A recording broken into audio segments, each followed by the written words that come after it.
L'oracle des créatures légendaires.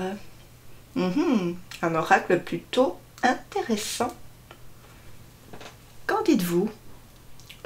On le découvre tout de suite.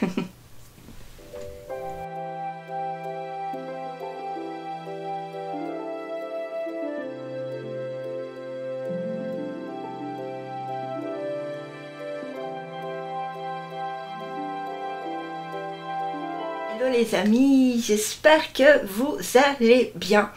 Ben moi écoutez, j'ai mal ma dent. J'ai téléphoné à ma dentiste, la secrétaire m'a carrément parlé mal, mais bon voilà. Et ben, on a une urgence mais c'est pas grave, on doit attendre la semaine d'après. Bon, je vais couper court à la situation, j'attendrai un rendez-vous pour la semaine prochaine. Voilà. Sinon, du coup, je me suis dit, ben, je vais un petit peu me réconforter en vous parlant, en vous faisant une petite vidéo, voilà. Et j'ai décidé de vous présenter cet oracle que j'ai reçu hier, que j'ai commandé et qui est arrivé hier. Donc, un oracle qui à la base ne me parlait pas trop, de par ses illustrations. Et puis pour finir, comme je l'ai vu passer sur un feed Instagram de une copinette, donc du coup je me suis dit ben pourquoi pas, j'ai envie quand même, enfin il m'appelle, voilà, donc s'il m'appelle, ben c'est qu'il m'appelle tout simplement. Donc c'est l'oracle des créatures légendaires de Séverine Pinault et c'est aux éditions Le Courrier du Livre. Alors moi ce que j'aime beaucoup, ben, c'est déjà la boîte, hein. Les boîtes mat sont toujours les plus belles, je trouve que ça se fait de plus en plus d'ailleurs. Ouais, l'écriture de police est superbe, n'est pas en relief, rien du tout. Donc ici ça se passe comme ça sur les côtés. Et donc je vais vous lire un petit peu le dos, la 4e de boîte, pour que vous puissiez vous en faire une petite idée du coup. Donc ça débute comme ça. Depuis la nuit des temps, les rêves de l'humanité sont peuplés de créatures fabuleuses, merveilleuses ou effrayantes. Dragons, sirènes, licornes et griffons transcendent la vie ordinaire et incarnent aussi bien les différents aspects de notre psyché que les forces primordiales de la nature. Chacune des 52 créatures légendaires de cet oracle est devenue un égrégore, une personnification des symboles qui lui sont attachés, chargés de toute la puissance de notre imagination. Les tableaux de l'artiste peintre Séverine Pinault et le livre d'accompagnement agiront comme autant de clés inspirantes pour éclairer avec bienveillance vos émotions, vos doutes et vos questionnements sur votre chemin d'évolution. Donc ici on nous dit laissez-vous guider par la magie des créatures légendaires. Donc le coffret contient 52 cartes, il y a un livre en couleur de 236 pages et puis on a un beau petit pochon en coton. Alors le prix c'est 27 €. Donc sachant que dans les éditions Très Daniel et leur extension, hein, comme le Courrier du Livre, édition Vega, etc., ça varie un peu entre 23,90 jusqu'à 27, 28, des fois 32 par coffret. Voilà. Alors, on va regarder ensemble l'intérieur de la boîte qui est un blanc un petit peu marbré, comme ça. Voilà. Voilà, ici sur la 4e de boîte, enfin la 3e de boîte à l'intérieur, on a comment dire, un petit symbole, voilà, comme un chat. Je sais pas si vous le verrez bien, voilà. C'est toujours chouette, moi j'aime bien découvrir des fois quand il y a des trucs dans les boîtes. Et on va découvrir le livre. Alors moi je ne sais pas ce qu'il renferme, je vais le découvrir avec vous du coup. Et je vais redescendre parce qu'après je vais remonter, donc vous ne verrez rien. Je voulais en profiter aussi pour vous remercier pour les vues, pour les likes, pour les commentaires aussi. Et je vous remercie aussi de vous abonner à ma chaîne YouTube. C'est très gentil de votre part. Ça fait vraiment plaisir.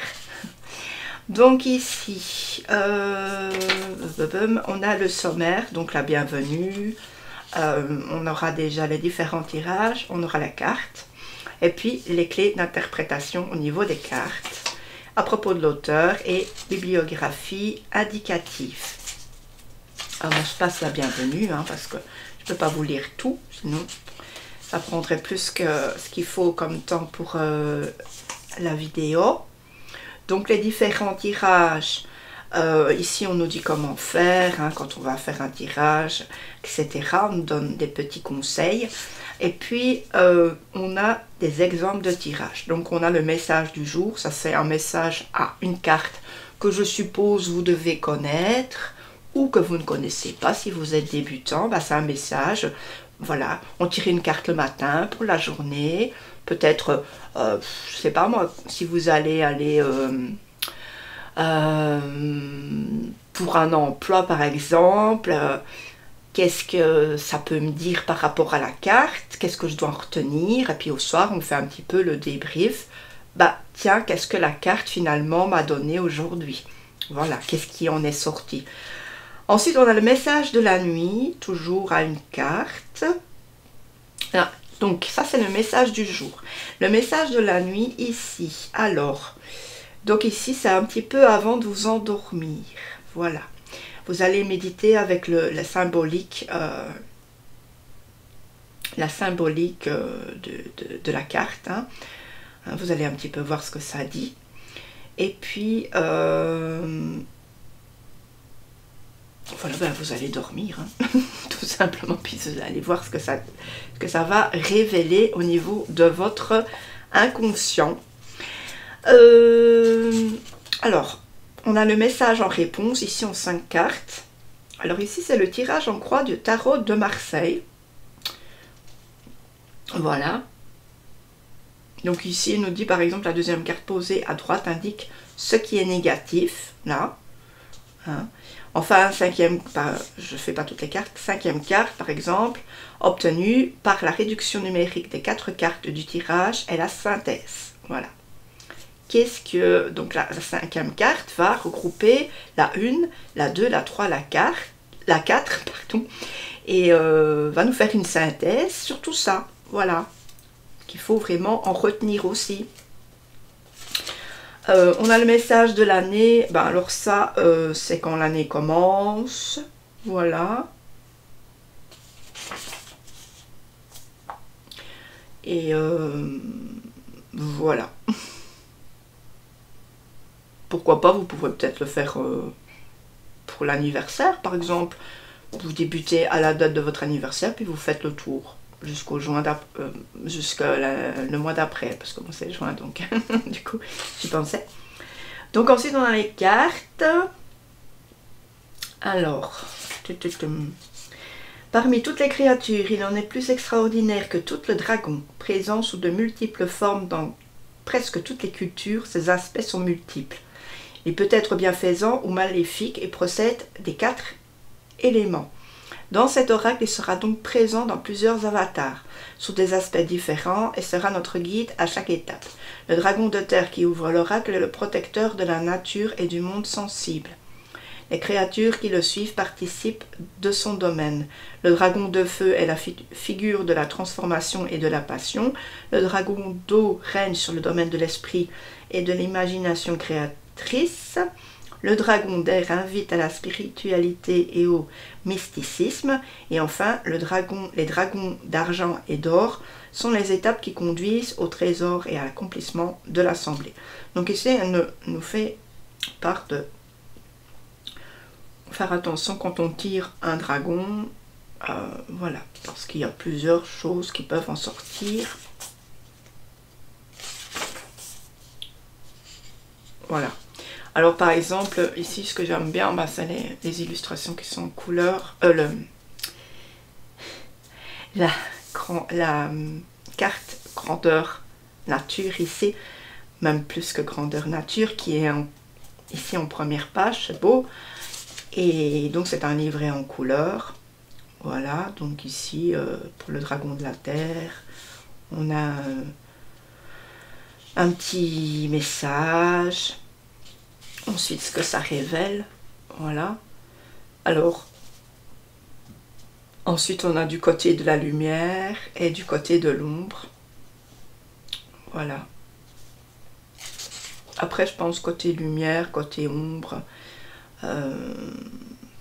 C'est si vous avez envie de travailler plus ce côté lumière ou côté ombre. Enfin, pour moi, je le vois comme ça. Après, c'est peut-être en regardant mieux le livret, en l'étudiant, en l'examinant plus, que vous comprendrez aussi. J'aime bien celui-là particulièrement, l'oiseau bleu. Je ne sais pas si vous avez déjà vu le dessin. C'est extraordinairement beau, j'adore. Et franchement, c'est... Parce que j'ai déjà regardé les cartes, c'est ma carte chouchoute. Ça, c'est non négociable. D'ailleurs, vous me direz, vous, quelle est votre carte chouchoute? Ça me ferait plaisir de le savoir, du coup. Voilà. Alors ensuite, on a à propos de l'auteur, il n'y a pas de photo. Seulement, elle a un Instagram et aussi un Facebook. Et ensuite, on a la bibliographie indicative. Voilà. Je pense que c'est de ça qu'elle s'est servie pour certaines choses. Et donc, elle met les crédits. Voilà. Donc, nous allons voir ensemble d'abord le pochon qui est kaki. Donc, ma foi, je trouve qu'il voilà, ça ressort bien par rapport au jeu. Enfin, je n'en aurais pas fait une autre couleur. Voilà, il est très beau avec, vous voyez, des côtés un peu scintillants comme ça, de la même couleur de la boîte. Et il est très joli. C'est très chouette, ça se fait de plus en plus des pochons vraiment adaptés au jeu.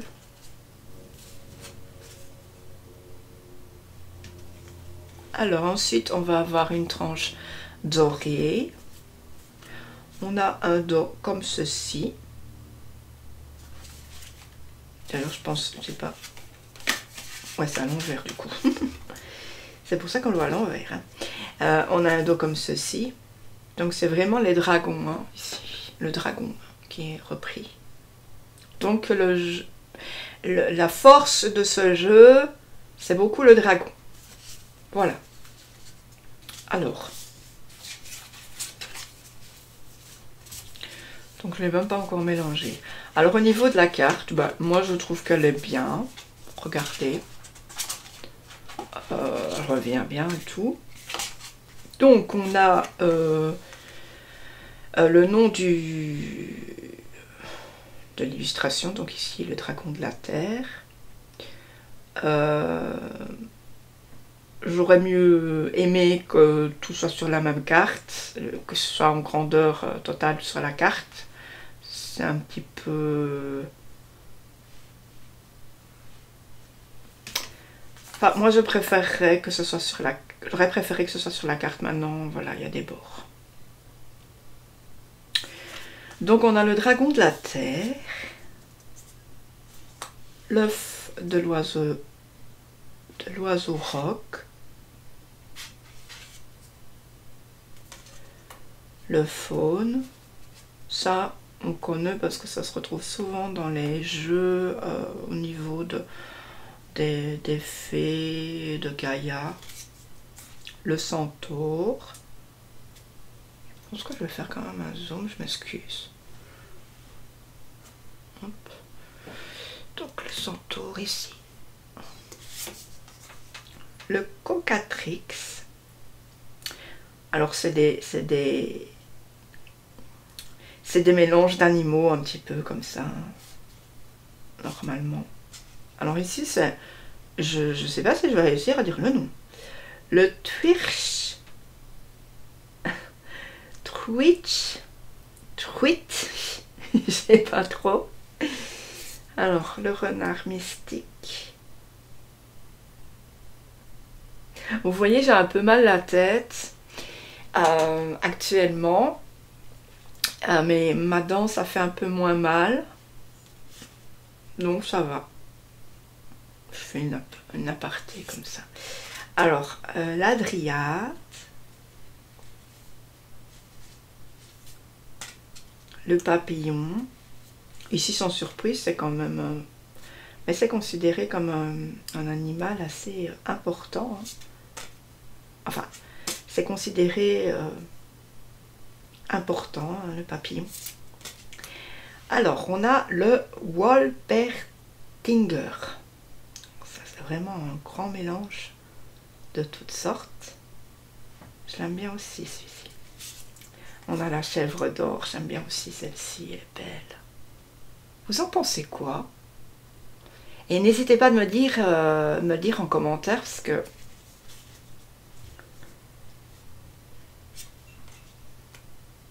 le mandragore, c'est vraiment tous des détails. J'aime bien, moi, quand j'achète un jeu, les illustrations, toujours. La licorne, bon, qu'on ne présente plus une licorne. On se demande toujours si elle a existé. Ben moi, dans mon monde à moi, je me dis qu'elle a existé. Pour moi, elle a existé. Pour moi, c'est le cheval, mais sans la corne. Je me dis que peut-être avec le temps, c'est tombé et que peut-être aussi, il puisse en avoir des licornes dans cet espace ici sur la Terre, ou dans un monde, dans un chemin qu'on peut emprunter qui nous amène à un autre espace, et que là elles vivent voilà, en liberté. Le Minotaure, alors ici on connaît aussi.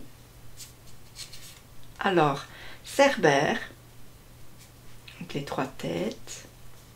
Souvent, quand on coupe une tête, bah, elle repousse parce que les 2 autres lui donnent de la force, en fait, même pour 2 têtes, quoi. Le dragon de feu, donc ici, on se retrouve avec un dragon, mais de feu. On a la salamandre, l'oiseau de feu, magnifique aussi. Donc, ici, on a le basilic. Donc c'est un espèce de serpent avec des ailes, avec une queue remplie d'écailles et avec une couronne. Je regardais s'il n'y avait pas quelque chose là, mais non. Alors, on a la chimère.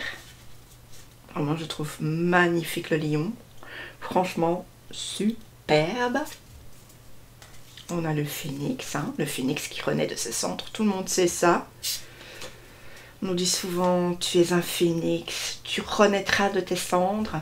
Et c'est vrai parce que notre vie à tous est un cycle, est un rond. Hein. Donc on a une partie peut-être de plus d'épreuves sur un cycle, une partie de moins d'épreuves, et puis on recommence, on aura peut-être moins d'épreuves, toute une partie et plus d'épreuves là. Ça dépend quoi. Hein. C'est un peu au niveau de l'humain qu'on est. On a le cerf sacré. Alors le cerf, c'est mon animal totem et je le trouve plus que sublimissime. On a le sphinx. Voilà. On a le loup-garou. Alors ici, on a vraiment... franchement, c'est trop beau parce qu'on a une partie humaine d'ailleurs pour ici, et une partie loup. On a le manticore. Je suis un peu flippée, ceci. On a le fenrir. Voilà. Donc j'en connais quelques-uns quand même. Le chat d'argent, je l'adore aussi trop celui-là. Il est trop beau. On a le dragon d'eau. Parce que l'eau aussi, ça peut être les émotions, hein, bien sûr. La sirène, celle-ci aussi sublime. C'est pour ça que j'aurais voulu plus les illustrations sur vraiment toute la carte. Ça aurait sublimé et faire une police, mais légère quoi. Je trouve que ça aurait tellement sublimé le jeu encore plus. On a le kraken. Après voilà, chacun fait comme il veut, mais c'est tellement beau. Le serpent de mer ici. On a la gargone méduse, la fameuse méduse. On a le caladrius, ça je connais pas. Le saumon de la sagesse. On a le kelpie. Alors le kelpie, c'est une sorte de cheval, hein, que quand vous êtes perdu, ben, il s'approche et puis alors vous rentrez, vous montez sur son dos, ben, il vous emmène un petit peu à la mort, quoi, en fait. Et il va rentrer dans l'eau et puis, en fait, vous allez être dans l'eau, quoi. Voilà. L'hydre, ici. Encore ces fameuses bêtes où on coupe une tête, qu'il y en a d'autres qui repoussent, on n'en vient jamais à bout. Le dragon de pluie, ici. Le dragon de glace, très beau aussi. La vouivre, bon, celle-là je l'ai déjà entendue mais je ne sais plus sa signification. Le dragon d'air, Pégase ici. J'aime bien aussi Pégase, moi. La chouette. Le griffon. Ah, l'oiseau bleu. L'Opinicus. Alors on a le corbeau, hein, on ne pouvait pas ne pas le mettre. Alors les harpies. Alors ici, une harpie c'est quoi? Donc ici il y en a des harpies féroces, cela s'appelle, donc elles sont très grandes et elles ont un visage humain. C'est assez troublant, donc si vous ne connaissez pas, allez voir Harpie féroce, vous comprendrez mieux. J'aimais juste moi le fait qu'elle soit attachée sur certaines photos, je trouve ça dégoûtant. Mais voilà, c'est assez troublant. La tortue, oui, puisque une tortue c'est très vieux. Le dragon d'argent.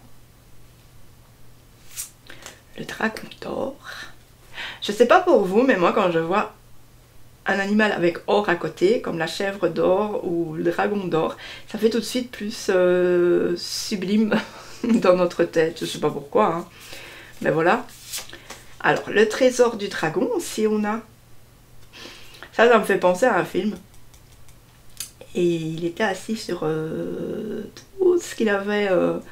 C'était son trésor, il fallait pas y toucher. Alors, il n'y a pas intérêt à aller l'ennuyer, hein, moi je vous le dis. Et l'assemblée ici. Donc ici, l'assemblée, bah, ça regroupe, comment dire, plusieurs animaux. Enfin, plusieurs légendes. Voilà. Je trouve très beau. J'aime beaucoup. Alors dites-moi ce que vous en avez pensé.